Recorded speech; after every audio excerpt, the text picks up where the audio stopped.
क्यों शंकर और पार्वती का पूजन क्यों करा जाता है पूर्णिमा के व्रत में? क्योंकि शिव और माता पार्वती ही केवल एक ऐसे हैं जिन्होंने अपूर्ण लक्ष्मी को भी पूर्ण बना दिया था। किसको पूर्ण बनाया है? लक्ष्मी। पूर्णिमा के दिन अगर आप शंकर भगवान को एक लोटा पानी अगर शिव को समर्पित कर रहे हो, श्वेत पुष्प को रखकर शंकर जी के ऊपर सफेद फूल को चढ़ाकर अगर एक लोटा जल भी एक पात्र जल भी शंकर को समर्पित कर रहे हो, तो ये लक्ष्मी के लिए ही तो कर रहे हो। और कौन सी लक्ष्मी? पूर्ण लक्ष्मी। पूर्ण श्वेत पुष्प को रखकर शंकर जी के ऊपर सफेद फूल को चढ़ाकर अगर एक लोटा जल भी एक पात्र जल भी शंकर को समर्पित कर रहे हो, तो ये लक्ष्मी के लिए ही तो कर रहे हो।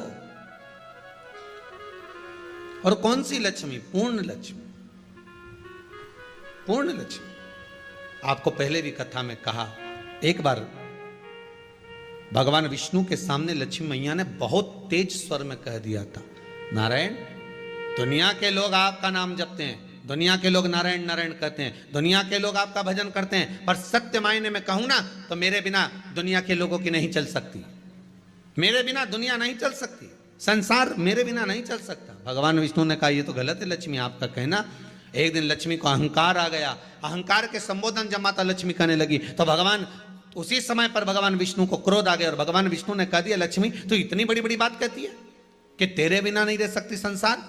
मैं तुझे कहता हूं लक्ष्मी, तू अपूर्ण है। तू अपूर्ण है, तू पूर्ण कब हो गई?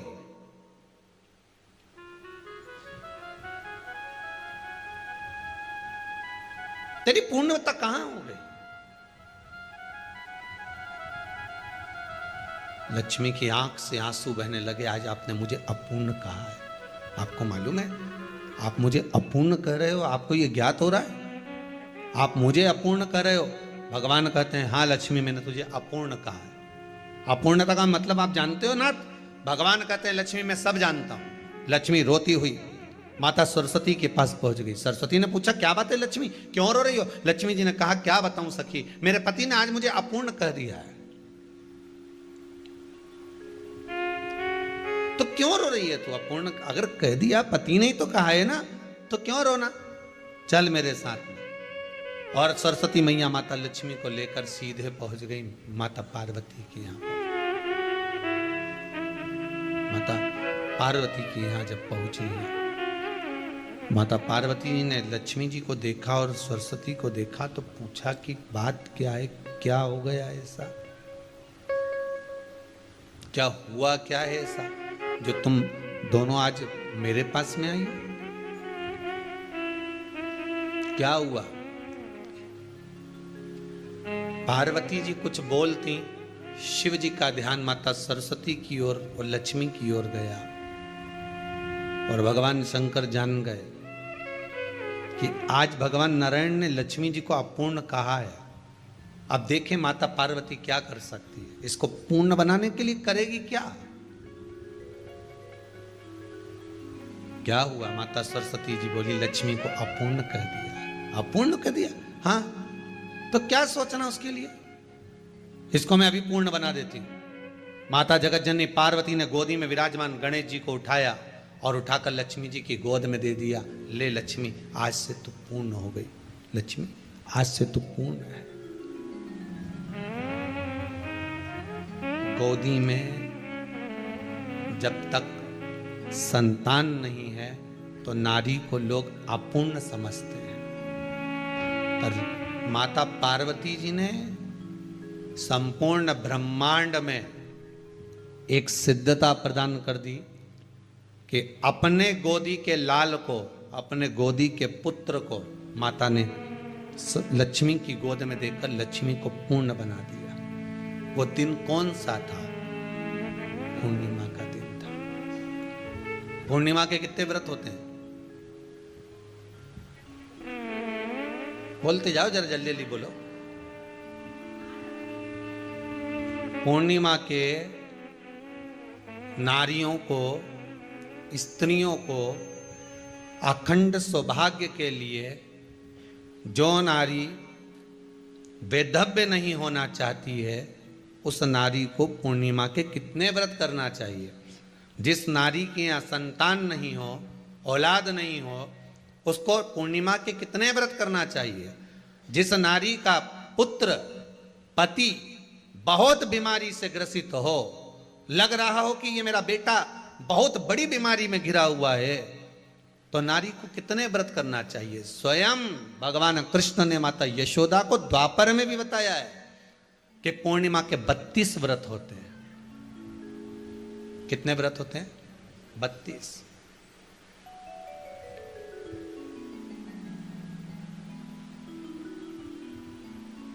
स्वयं भगवान कृष्ण यशोदा रानी को, माता यशोदा जी को भी बता रहे हैं 32 व्रत।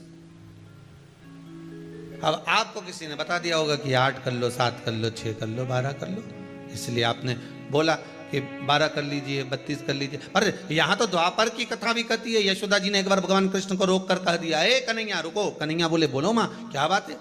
कन्हैया जरा रुकिए, इधर आओ जरा। भगवान कृष्ण आए। हाँ मां बोलिए। किस जगह का प्रसंग है ये? जिस समय पर राधा रानी कुरुक्षेत्र में नंद बाबा और यशोदा जी को लेकर में ब्रह्म सरोवर में स्नान कराने के लिए लेकर जाती है, ग्रहण का समय पर। और जब भगवान कृष्ण उस कुरुक्षेत्र के उस सरोवर में स्नान करने आते हैं, तब यशोदा जी ने अपने लाला से प्रश्न किया है, पूछा है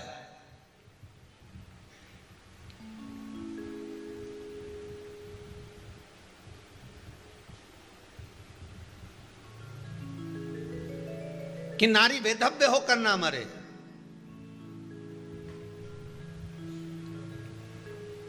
उसका पति कोई रोग से ग्रसित ना हो, उसका पुत्र किसी रोग में ना पड़े।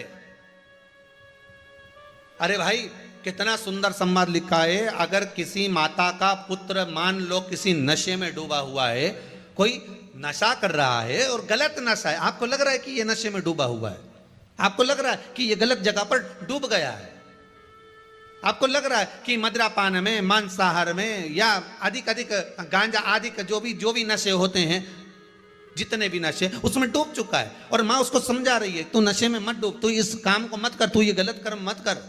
माँ उसको समझा कर हार गई। तो मेरा माताओं से निवेदन है, आप उसको समझाना बंद कर दो, एक काम करना प्रारंभ कर दीजिए। हमें जो शिव महापुराण के माध्यम से शास्त्र कह रहा है कि आप 32 पूर्णिमा के व्रत प्रारंभ कर दो। उसमें करना क्या है आपको? केवल जिस दिन व्रत रहे, रात्रि के समय पर कोई भी मीठा, कुछ भी सामग्री आप चंद्र की रोशनी में, चंद्र को अर्घ देने के बाद, पूजन करने के बाद उसको रखो, और वही सामग्री जो नशा कर रहा है उसको पूर्णिमा के दूसरे दिन उसको खिलाओ। आप धीरे धीरे खिलाना चालू करेंगे, जिस नशे में वो डूबा हुआ उस नशे से वो छूटना प्रारंभ हो जाएगा। 2 पूर्णिमा व्रत करके तो देखो, 3 में तुम्हें जरूरत ही नहीं पड़ेगी। धीरे धीरे आप रुक, वो छूटना प्रारंभ हो जाएगा। स्वयं भगवान कह रहे हैं, यशोदा मैया ने कन्हैया को रोक लिया कुरुक्षेत्र के उस मैदान में, और भगवान कृष्ण का दर्शन माता यशोदा जी करी। बहुत दिनों के बाद माँ को, आज माता यशोदा को लाला का दर्शन हुआ, बहुत समय के बाद, जाने के बाद, बहुत समय। जब देवता 33 कोटि देवता उस चंद्र के इंतजार में रहते हैं कि ये चंद्र प्रबल होगा, तब जाकर ये चंद्र यहां पहुंचेगा, तब जाकर हम मंथन करेंगे, तब जाकर वो अमृत मिलेगा, और उस अमृत को देवता धारण करेंगे तो वो आनंद पा जाएंगे। तो हम क्यों शरद पूर्णिमा छोड़ें? हम क्यों एक एक पूर्णिमा छोड़ें? एक एक पूर्णिमा के महत्व को जानिए। कोई पूर्णिमा साधारण नहीं है, कोई प्रदोष साधारण नहीं है, कोई शिवरात्रि साधारण नहीं है।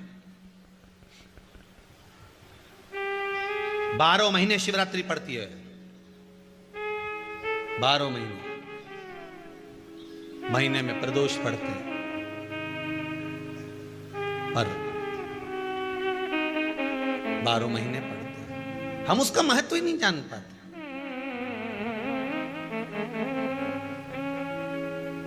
कौन से प्रदोष पर क्या करना है, कौन सी पूर्णिमा को क्या धारण करना है, कौन सी शिवरात्रि पर।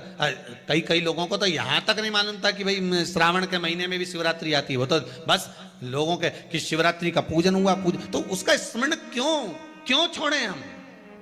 अगर ये वेद और शास्त्र ब्राह्मणों को दिए गए हैं, ये वेद और शास्त्र विद्वज्जन को दिए गए हैं, तो इसका स्मरण होना चाहिए कि हम निकाल कर जनमानस तक ये चीज पहुंचाएं कि हमें इस दिन ये पूजन करना है, उसका स्मरण होना चाहिए।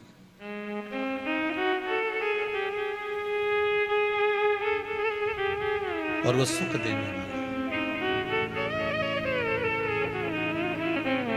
भगवान कृष्ण से यशोदा जी ने पूछा तो भगवान कृष्ण ने कहा, मां पूर्णिमा का व्रत अगर नारी 32 पूर्णिमा धारण कर लेती है तो वो नारी बेधव्य होकर नहीं जाती।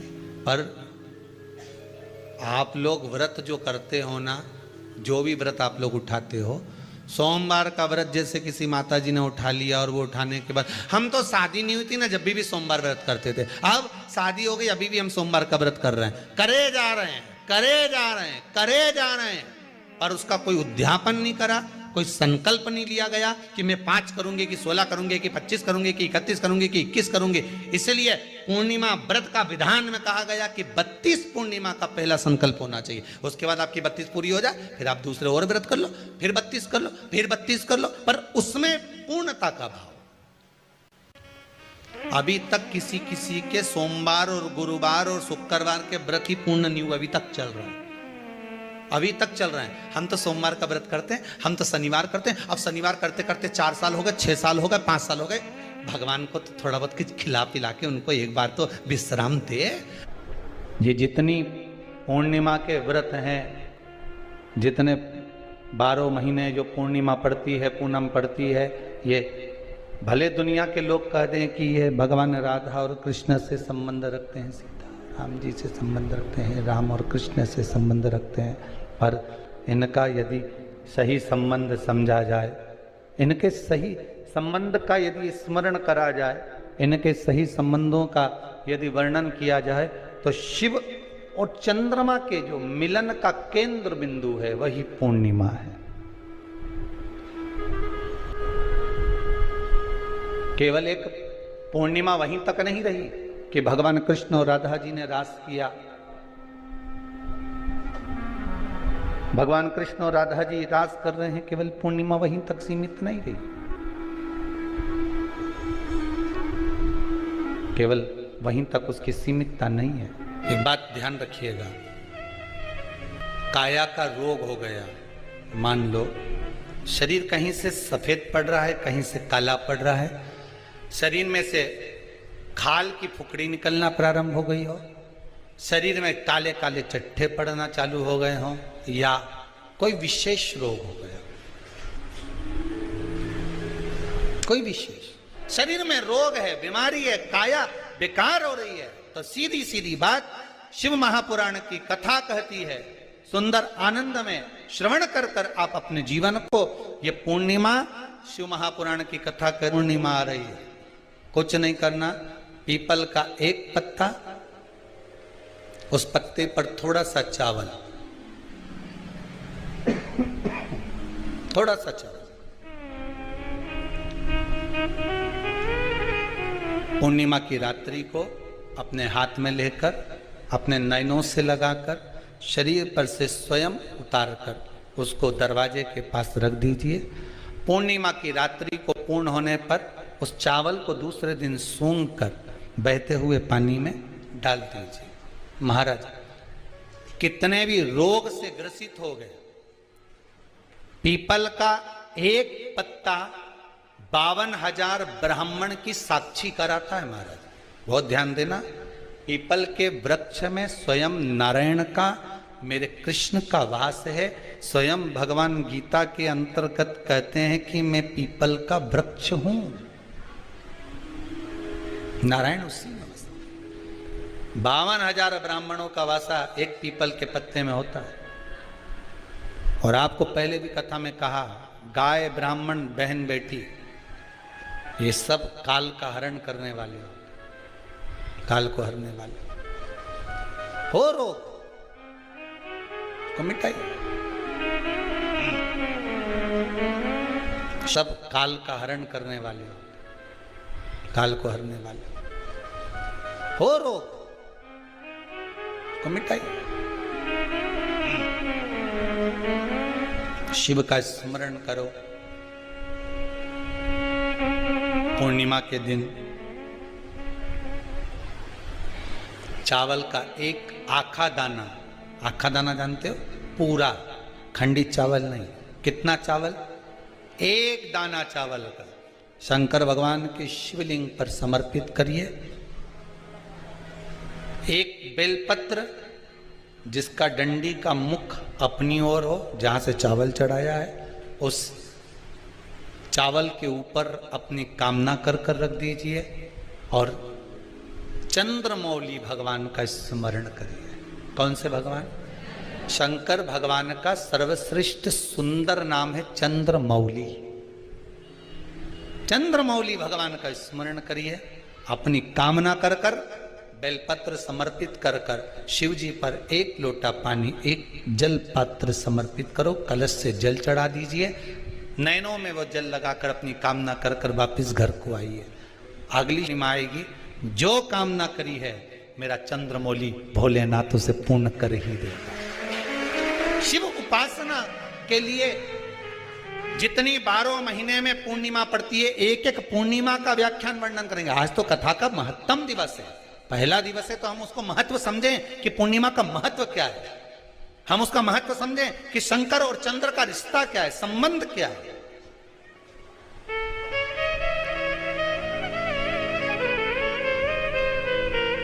भगवान ने जितनी पूर्णिमा बनाई है, जितने नक्षत्र बनाए, जितनी घड़ी बनाई, जितना पल बनाया, जितना समय बनाया, ये शंकर भगवान ने जो बनाया ये गलत नहीं बनाया, श्रेष्ठता के लिए बनाया।